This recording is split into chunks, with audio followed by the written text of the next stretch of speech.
les premiers à la détruire, c'est d'abord nous-mêmes les Congolais. Je ne vais pas vous dire ce qu'on fait, mais il suffit de circuler dans les rues de Kinshasa pour comprendre comment nous ne prenons pas soin de ce bien commun qu'est notre ville de Kinshasa. Moi qui suis un ancien, je peux vous dire que j'ai vécu l'époque où on surnommait encore notre ville Kinshasa la Belle.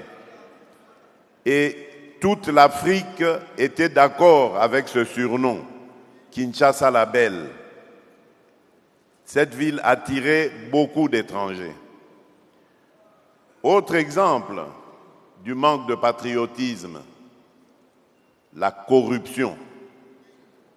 Ce sont les Congolais eux-mêmes qui détruisent les efforts qui sont fournis pour rassembler, mobiliser davantage de recettes et construire ce pays.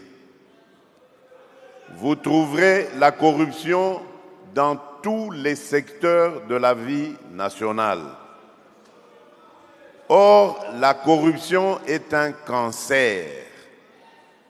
Quand vous détournez de l'argent, par exemple, destiné à l'éducation des enfants, mais vous tuez l'avenir de ce pays.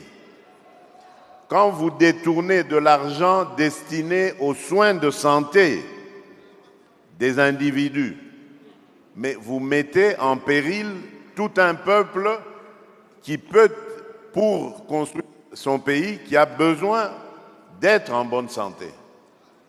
Et c'est ça, ce manque de patriotisme que nous avons. Et le dernier exemple que je donnerai, il y en a plein, vous les connaissez, vous les vivez tous les jours, c'est celui qui me tient en ce moment à cœur, celui de la sécurité de notre pays. Lorsque je suis arrivé à la tête de ce pays, j'ai trouvé une armée, pardonnez-moi l'expression, de clochards.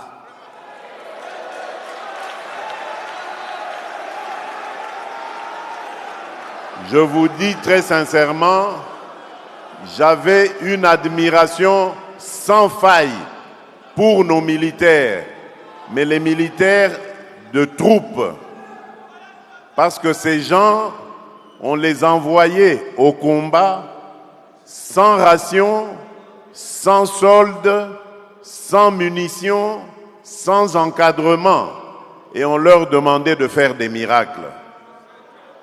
Et il leur est arrivé de faire des miracles.